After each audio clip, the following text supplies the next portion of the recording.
1947 में ब्रिटिश राज खत्म हो गया और एक नया देश बना, पाकिस्तान।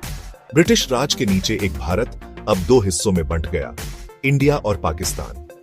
हिंदू और मुस्लिम के बीच तनाव बढ़ने के कारण यह हुआ। लाखों लोग अपने अपने धर्म के देश में जाने लगे। यह इतिहास का सबसे बड़ा माइग्रेशन था। पाकिस्तान के दो हिस्से थे, वेस्ट पाकिस्तान और ईस्ट पाकिस्तान, जिसे अब हम बांग्लादेश कहते हैं। पाकिस्तान एक मुस्लिम देश बना। साउथ एशिया के मुस्लिम लोग बहुत दिनों से अपना देश चाहते थे, जहां वो अपने हिसाब से रह सकें। पाकिस्तान उनकी इसी ख्वाहिश का नतीजा था। लेकिन यह बंटवारा बहुत दर्दनाक था। बहुत खून खराबा हुआ, जिसका गम दोनों देशों को आज तक है। पाकिस्तान बनाने में सबसे बड़ा हाथ था मोहम्मद अली जिन्ना का, जिन्हें हम कायद-ए-आजम यानी ग्रेट लीडर कहते हैं।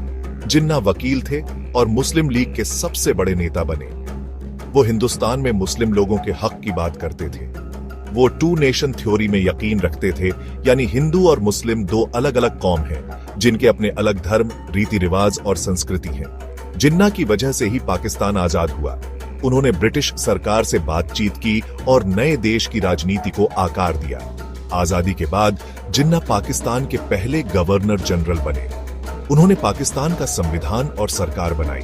उन्होंने कहा कि एकता, ईमान और अनुशासन नए देश के लिए जरूरी है। लेकिन उनके सपनों का पाकिस्तान आगे चलकर बहुत मुश्किलों से गुजरा। आजाद पाकिस्तान ने खुशियां और गम दोनों देखे। 3 बार इंडिया के साथ बड़ी लड़ाई हुई, 1947-48 में, 1965 में और 1971 में।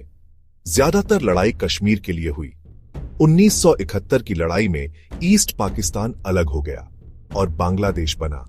पाकिस्तान में कई बार फौजी राज भी रहा और बीच बीच में लोकतंत्र भी आया। कई बार फौज ने सरकार बदली और जनरल अयूब खान, जनरल याहिया खान और जनरल जिया-उल हक सत्ता में आए। इस समय राजनीति में बहुत उथल-पुथल रही और लोगों की आवाज दबाई गई। इन सब के बावजूद पाकिस्तान ने कई क्षेत्रों में तरक्की की।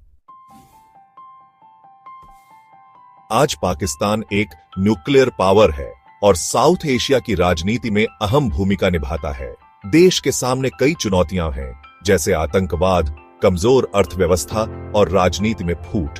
लेकिन पाकिस्तान तरक्की करने की कोशिश कर रहा है। शिक्षा, स्वास्थ्य और बुनियादी ढांचे में सुधार हो रहा है।